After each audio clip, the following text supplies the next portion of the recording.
Hi, this is Carolyn, and I'm here with Aaron, and we are going to talk about scoring disputes. I mean, this is what the time when people are going to playoffs. This is when matches, I guess, matter a little more. And some people have asked us about scoring disputes. Have you had a lot of scoring disputes, Aaron? I haven't had a lot, but I'm sure like you, because you play singles, it's a little bit harder in singles because sometimes you just truly forget the score if you've played out a lot of long points. It happens a little bit less in doubles, but I feel like sometimes when it happens in doubles, there might even be like not more reason for people to get in arguments, but because there's more personalities on the court. Yes. I have had a few matches that I've either seen myself in person or been on a court where it's happened where if someone's questioned the score, it could just be like, what did you say the score was? Or, not necessarily like, I don't believe that you said the right score or I'm disputing the score, but just literally like, I didn't hear what you said. Then it tends to like you said, especially during playoffs and matches that people think really count, for whatever reason, playoffs or, I don't know, any other reason. But I do feel like with four personalities on the court, even though it might be a little bit easier to keep track of the score with four people, sometimes those are the ones that actually get more heated because there's a lot of people to argue about the score. Yeah, that's right. Yeah. Yeah. Don't you feel that way? Have you had that at all? To be honest, I have more scoring disputes in singles. And not in doubles. And I feel like it's because there are more people on the court. Yeah. Everybody kind of can go through it together. You don't forget any points. You don't forget the double faults. Right. That's been my experience. But how do you handle it? How do you handle scoring disputes? Well, you know how I handle it. I try to be extremely friendly and understanding, and I try to go through point, like you do try to recall, this happened and then that happened. The problem is, again, with singles, that's much harder if you've had a long point. And Yes. sometimes, and oftentimes, people remember certain points of like, I'm sure this has happened to you a bunch of times if there has been a dispute, but sometimes someone will go, well, remember that point and then this happened and then you hit it here. And I'm like, that was the last game. Yes, Sometimes you only remember points from other games. Right. So that's tough. But I always try to be friendly because that's just the type of player I am. I have, and I think I've said it on our podcast before, I have had a woman scream at me because she called the score 2 times that I thought was incorrect.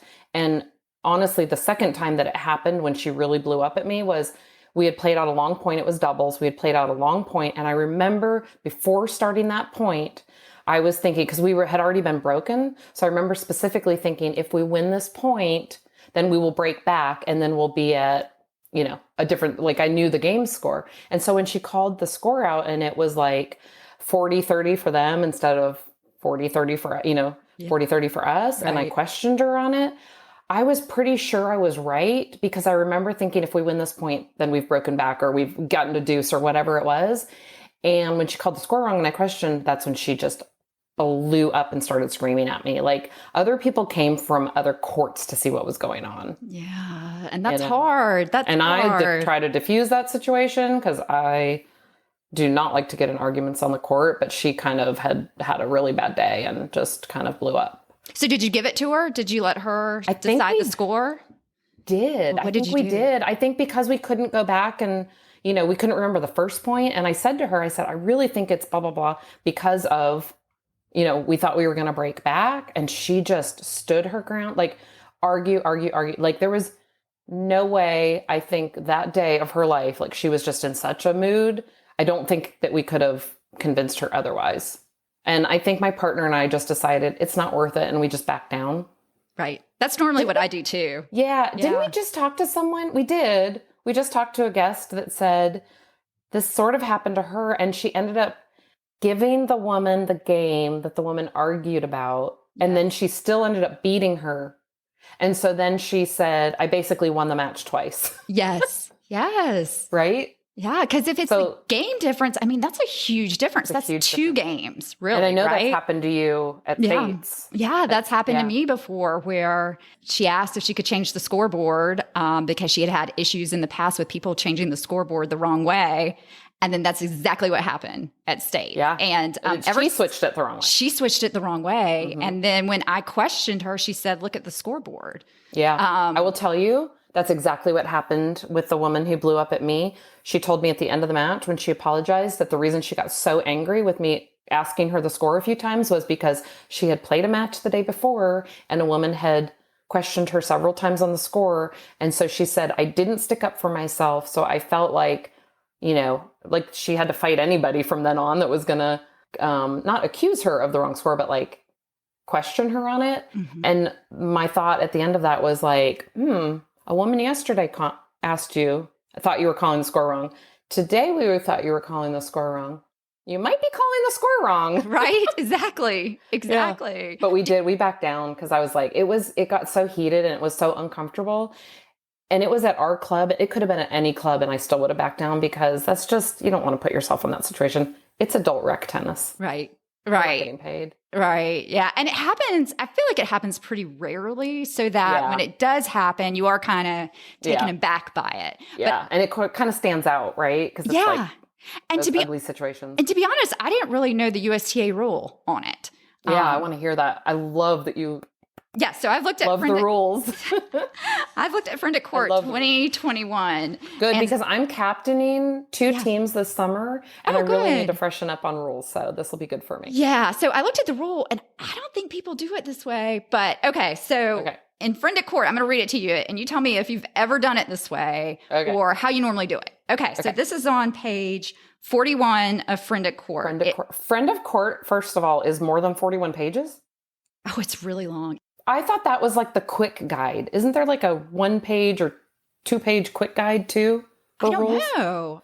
Okay. If there is, let me know because I'd love the one to. But there's only like a few pages that are applicable to us because there's like rules on how long the tennis court should be, or like the measurements. Like, who cares about measurements? If I was asked that question in Jeopardy, I would get it wrong. Yes, I know. I have no idea either. But just in case anybody is looking, this is on page 41 of Friend at Court, and it's number 32. And it's actually labeled disputes. So this is what we're supposed to do, I guess.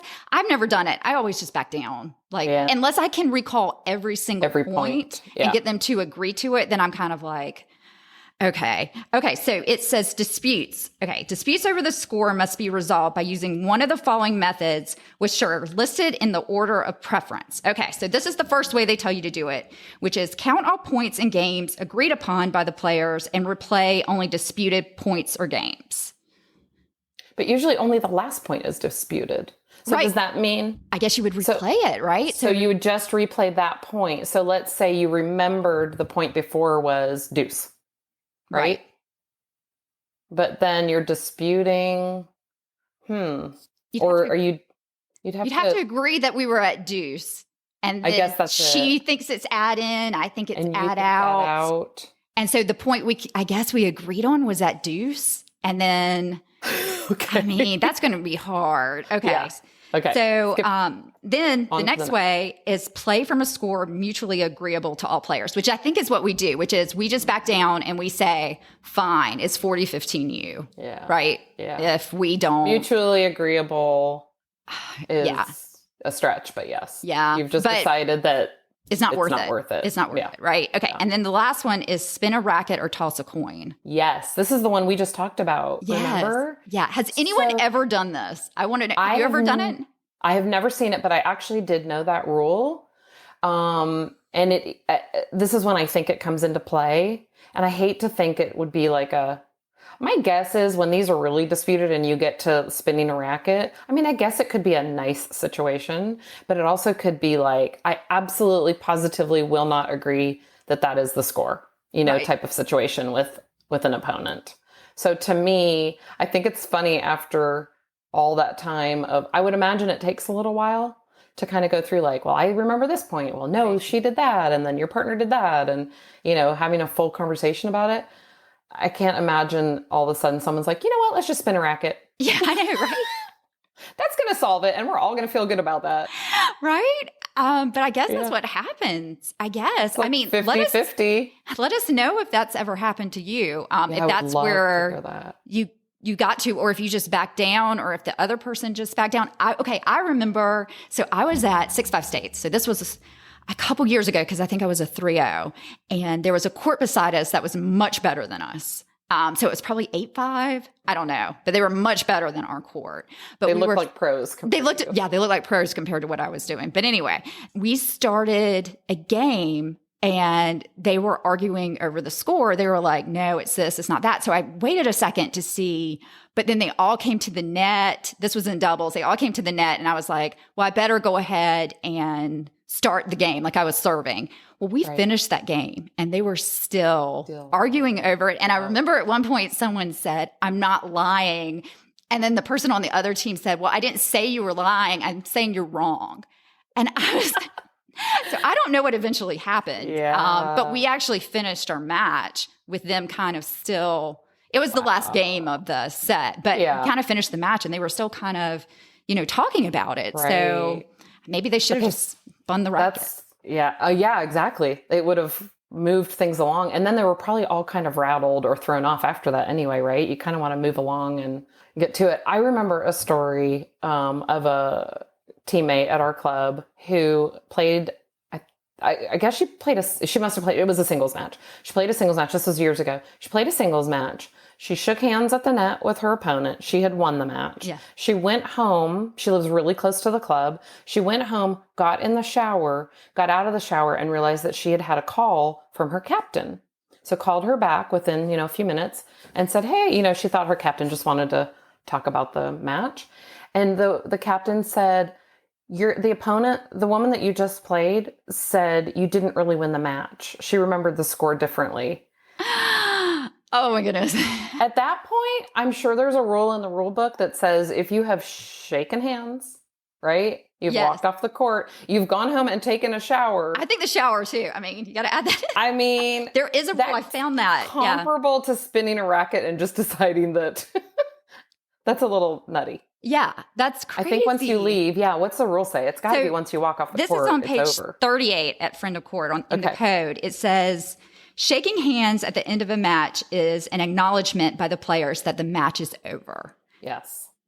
So that's really interesting because that just happened to one of our friends who was playing a match, and it was a match tiebreak, same sort of situation. Yep. And they kind of, they were talking about the score. They agreed on the score.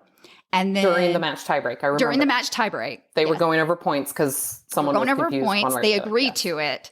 Yes. She played the final point, match was over, and then everybody left the court. Well, then her opponent comes running up to her and says, hey, I talked to my teammates, that score is wrong. Right.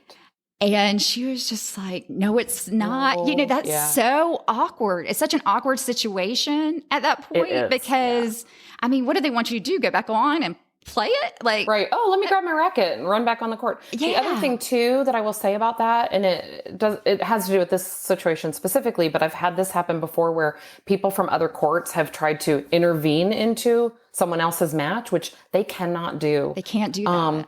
But that's the same thing as her team. Like, she agreed to it. She shook hands. She walked off the court. But then when her teammates told her differently, like, it's not the teammates' match. It was her responsibility. Even if it was wrong, it was her responsibility to fix it before she shook hands and left the court. Right. I would have not run back up to my opponent. I would have just said, oh my gosh, are you serious? Like, I messed that up, Yeah. But that's a little strange. But our friend was really happy that she had someone watching the match too. Yes. That could say, no, you guys are right. This was the score. Right. This was the last, that was able to relay the last 4 points. And then she was kind of like, okay. But still, it's really... Yeah, really to need awkward. a second opinion. Yeah. To need a second opinion that the score is correct is a little bit strange. Yeah, I think so too. So I would love now that you know the rules, are you still just going to back down? Are you going to do anything differently? Or are you just probably going to back? I mean, if it's really crazy, I'm not going to be like, you know what? Now that you're really heated, let's spin a racket and see who wins. Who wins the argument after all that? Here's the rule. We actually need to spin a racket is what we On page 41, I'm going to bust out the rule. Well, I think Also, but you know what it made me realize too is when the situation happened to me, and it has happened to others. I mean, even this year, we've had friends say, look, somebody said, no, the scoreboard's different than what they thought it was. Yeah. Is to really, call the score out loud Yes. and look at the scoreboard and make sure, because Yes. I've not had an issue since Yeah. with that. And I'm always, I stop people when I'm saying, can you say the score again? I'm sorry, I didn't hear you because of that. Which makes me feel kind of weird. Yeah, and people do think you're questioning the score when you're just questioning, I didn't hear it, or you just want to agree that that's the score at that time. Yeah, but I'm probably still going to back down and just. I know, me too. If you'd like to see an unedited version of us doing this podcast, please check out our YouTube channel, which is Second Serve Podcast. Thanks so much for listening, and hope to see you on the courts soon.